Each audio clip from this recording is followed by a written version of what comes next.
வணக்கம். ஜவை இஜட் from Javadhuvatti Pudur. Power writer அப்படிங்கிற யூடியூப் சேனல் மூலமாக உங்களை மீண்டும் சந்திப்பு ரொம்ப மற்றற்ற மகிழ்ச்சி. அத்தோட எங்கள் சேனலை சப்ஸ்கிரைப் பண்ணுங்கள், பெல் பட்டன் அழுத்த மறந்துடாதீங்க. அதோட எல்லாத்துக்கும் ஷேர் பண்ணுங்கள். அதாவது பதிவுக்கு பெயர் போன ஒரு நடிகை, கல்யாணம் இன்னும் செய்யாத ஒரு நடிகை, வதந்திகளை பரப்புகிறாரா இல்லை மனதில் உள்ளதை அப்படியே சொல்லி விடுகிறாரா அப்படின்னு சொல்ல முடியாது. அப்படிப்பட்ட ஒரு நடிகை, எல்லாருக்கும் தெரிந்த நடிகை திரிஷா இன்னைக்கு திருமணத்திற்கு ஒப்புக்கொண்டு விட்டார் அப்படிங்கிற ஒரு தகவல் இன்னைக்கு மிகப்பெரிய ஒரு வைரலா சினிமா வட்டாரத்தில் தமிழகமே பற்றி எரிந்து கொண்டிருக்கக்கூடிய ஒரு விஷயமா இருக்கு. காரணம், அவர் ஒரு தமிழ் நடிகை, அவ்வளவுதான். எத்தனையோ நடிகைகள் அந்த மாதிரி இன்னைக்கு கல்யாணம் செய்யாமலே இருந்துட்டு இருக்காங்க. பிறகு ஒரு 60-70 வயசுல பேட்டி கொடுப்பாங்க. நான் கல்யாணம் செய்யாமல் போய்விட்டேன், நான் அனாதையாக இருந்து கொண்டிருக்கிறேன், பக்கத்து வீட்டில் உள்ளவங்க கூட எனக்கு உதவி செய்ய மாட்டேங்கிறாங்க அப்படிம்பாங்க. அப்புறம் ஆண்டு கொண்டிருக்கக்கூடிய முதலமைச்சருக்கு வேண்டுகோள் கொடுத்து அதன் மூலமாக உதவிங்கிற கான்செப்ட் போவாங்க. அந்த மாதிரி ஏகப்பட்ட நடிகை அடுக்கிட்டே போகலாம். ஆனால் திரிஷாவும் அதை நோக்கி பயணப்பட்டு கொண்டிருந்தார் அப்படின்னு தான் சொல்ல முடியும். ஃபஸ்ட்டு திருமணம் கான்செப்ட் நிச்சயதார்த்தம் வரைக்கும் வந்தாச்சு. திடீர்னு திருமணத்தை நிறுத்தினார். ஏன்னு கேட்டால், சினிமா ஒரு ஆவல், திருமணத்துக்கு பின்னாலே நடிக்கணுங்க. உடனே அவர் வரும் கால கணவராக இருந்த அவர் வேணான்ட்ட உடனே இவர் திருமணத்தை நிச்சயதார்த்தே ரத்து பண்ணிட்டார், முடிஞ்சு போச்சு. அப்புறம் அதுக்கு பின்னால் சிங்கிளாக வாழ்ந்து பலவிதமான நடிப்புகள், மற்றபடி இன்னைக்கும் சிறப்பான ஒரு நடிகையாக தான் இருந்துட்டு இருக்க. கையில் ஏகப்பட்ட படங்கள் இருக்கு. அதுக்கு பின்னால் பலவிதமான பதிவுகள், நாய் சம்பந்தப்பட்ட பதிவுலாம் போட்டார். நாய்கள் மனிதனை நேசிக்கின்றன, ஆனால் நானோ நாயை நேசிக்கின்றேன் அப்படின்னார். ஒன்றும் புரியல. இது வேறு விதமான கருத்தை அன்னைக்கு சொல்லுச்சு. அப்புறம் ஒரு முற்போக்குத்தனமான விஷயத்தை நான் முதிர்ச்சியாக இருந்து கொண்டிருக்கின்றேன் அப்படின்னு சொல்லிட்டு அதுக்கு ஒரு விஷயமா போட்டார். அப்புறம் நாய் இறந்து போச்சு, அவருடைய செல்ல நாய். அதற்கு ஒரு வித்தியாசமான ஒரு பதிவு. இந்த மாதிரி எல்லாத்துக்குமே ஒரு பதிவு. இந்த பதிவெல்லாம் பார்க்கக்கூடிய சமயத்தில் இவர் என்ன சைக்காலஜிக்கலாக சைக்கோவாக மாறிவிட்டாரோ, சைக்கோ பேஷண்டாக மனநோயாளியாக இருந்து கொண்டிருக்கின்றாரோ அப்படிங்கிற ஒரு தகவல் ஃபுல்லாகவே வந்துச்சு. அதில் மாற்று கருத்தே இல்லை. அப்புறம் போக போக அவருடைய பதிவுகள்லாம் வேறு விதமாக மாறக்கூடிய சூழல். இன்றைய ஒரு பதிவு ரொம்ப அவரை கல்யாணத்தை நோக்கி இழுத்த வண்ணமாக இருக்கிறது அப்படின்னு தான் சொல்ல முடியும். என்ன சொல்லியிருக்காரு அப்படின்னா, எனக்கு பதிலாக என் வாழ்க்கையை மற்றவர்கள் தீர்மானிப்பது எனக்கு பிடிக்கும். நல்லா புரிஞ்சுக்கணும். எனக்கு பதிலாக என் வாழ்க்கையை மற்றவர்கள் தீர்மானிப்பது எனக்கு பிடிக்கும்.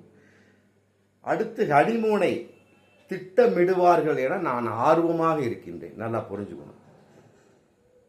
பிறருடைய வாழ்க்கையை இன்னொருவர் திட்டமிடுதல் அல்லது அதை நோக்கி அவர் பயணப்படுதல், பிறருடைய வாழ்க்கையை தன்வயப்படுத்திக் கொள்வது எல்லாம் திருமண பந்தம் அப்படிங்கிற விஷயத்துல தான் வரும். காதல் கூட பலவிதமாக இன்னைக்கு சுக்கு நூறாக சிதைந்து போய்விட்டது. கல்யாண பந்தமும் அவ்வாறே. சினிமாவை பொறுத்த வரைக்கும் அவ்வளோதான். ஏகப்பட்ட டைவர்ஸு, ஏகப்பட்ட பிரிதல். ஆனால் இதையெல்லாம் விட பிறருடைய வாழ்க்கையை பிறரிடம், தன்னுடைய வாழ்க்கை பிறரிடம் ஒப்படைப்பு, இதெல்லாம் திருமண பந்தம்.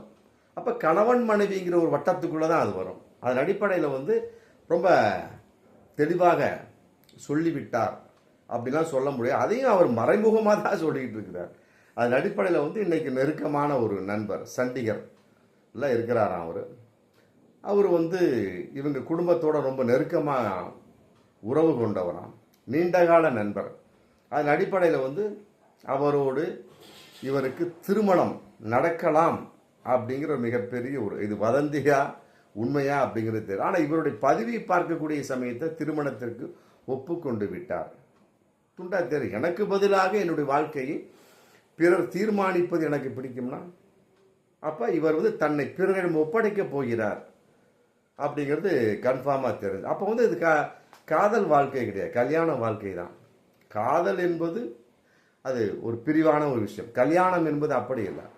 ஆமாம், முடிவு செய்யப்பட்ட விஷயம். அப்படிங்கிறப்ப அது அடுத்து ஹனிமூனுங்கிறது விட்டு அந்த ஒரு பதிவை போட்டார். ஆமாம், அடுத்து ஹனிமூனு திட்டமிடுவார்கள் என்று நான் நினைக்கின்றேன், ஆர்வமாக உள்ள. அப்போ கல்யாணம் தான் அது.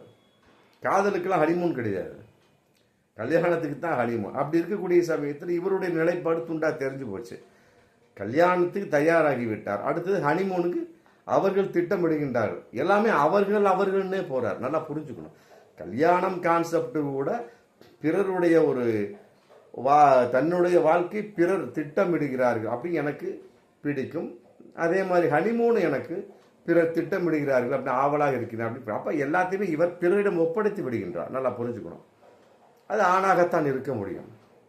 ஹனிமூன் அப்படிங்கிறப்ப அது கல்யாணமாகத்தான் இருக்க முடியும். அப்போ நம்ம திரிசா கல்யாணத்துக்கு ரெடி ஆயிட்டாங்க. வாழ்த்துக்கள் தான். இருந்தாலும் வாழ்க்கை ஏன் இவ்வளவு நேரம் தாமதப்படுத்தி விட்டார் அப்படிங்கிறது மிகப்பெரிய ஒரு தவறான உதாரணமாகி விட்டது அப்படிங்கிறது தான் வருத்தத்துக்குரிய விஷயம். 42 வயசு ஆயிடுச்சு.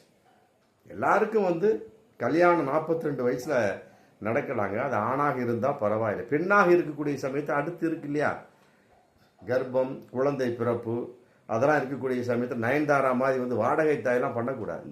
நடிகை திரிசாவுக்கு இதன் மூலமாக நான் சொல்லிக்கொள்வேன், உண்மையிலே கல்யாணங்கிற கான்செப்ட் நடந்து முடிந்தால் தயவு செய்து நயன்தாராவை போல இந்த வாடகை தாய் மூலமெல்லாம் குழந்தை பெற்றுக்க, டைரக்டாக பெற்றுக்க. குழந்தை இல்லாட்டியும் பரவாயில்ல, கர்ப்பம் உண்டாகாவிட்டாலும் பரவாயில்லை. நார்மலாக ஜம்முன்னு ஃபர்ஸ்ட் கிளாஸாக அற்புதமாக இயற்கையாக ஒரு குழந்தையை பெற்று கொடுங்க உங்கள் கணவருக்கு, வருங்கால கணவருக்கு. அதில் உள்ள மகிழ்வு வேறு எங்கேயுமே கிடையாது. நல்லா புரிஞ்சு. ஏன்னா 42 வயசு, 30 வயசுக்கு மேலே அறிவியல் ஆய்வு சொல்லுதுமா. நடிகை திரிசாவை பார்த்து நான் சொல்லிக் கொள்வது, அதாவது 30 வயசுக்கு மேலே எந்த பெண் கர்ப்பம் அடைகிறாள் கட்டாயமாக அவளுக்கு மார்பக புற்று நிச்சயம். ஆமாம், உங்களுக்கு 42 வயசு, நம்ம இன்னொரு 5-6 வருஷத்தில் மனோபாஸ் மாத விளக்கு முடிஞ்சிடும். அதுக்குள்ளேயாவது 2 குழந்தையை பெற்றுக்குங்க. ஆமாம், அதுலேயும் நான் 1 குழந்தை தான் பெற்றுக்குவேன் அப்படின்னு விட்டுறாது. 2 குழந்தை பெற்றுங்க. ஆளுக்கு ஒன்று பெற்றால் அனாதை, 2 பெற்றால் மட்டுமே ஆதரவு, 3 பெற்றால் அதிகம். அது உங்கள் பிரியம், நெருங்கிட்டு இருக்கு உங்கள் மனோபாஸ். அதனால் இந்த நேரத்தில் திட்டமிட்டிருப்பது உண்மையிலே ரொம்ப லேட், ஏற்றுக்கொள்ள முடியாது. என்னமோ ஆகி போச்சு. 42 வயசு, அடுத்தடுத்து டக்குன்னு குழந்தையை பெற்றுக்கிட்டிங்கன்னா திருமணத்துக்கு பிறகு ரொம்ப ரொம்ப நன்றாக இருக்கும். எல்லோரும் எதிர்பார்க்கக்கூடிய விஷயம்தான். பொதுவாக நீங்கள் நடிகையாக இருக்கிறனால நான் சொல்லிக் கொடு, பிறருக்கு இனிமேலாவது ஒரு முன் உதாரணமாக இருங்க. 42 வயசில் திரிசா கல்யாணம் பண்ணிட்டா நானும் கல்யாணம் பண்ணிக்கிறேன் அப்படிங்கிற மாதிரி பல பெண்களை பெறப்பட்டா என்ன ஆவறது? ஏற்றுக்கொள்ளவே முடியாது.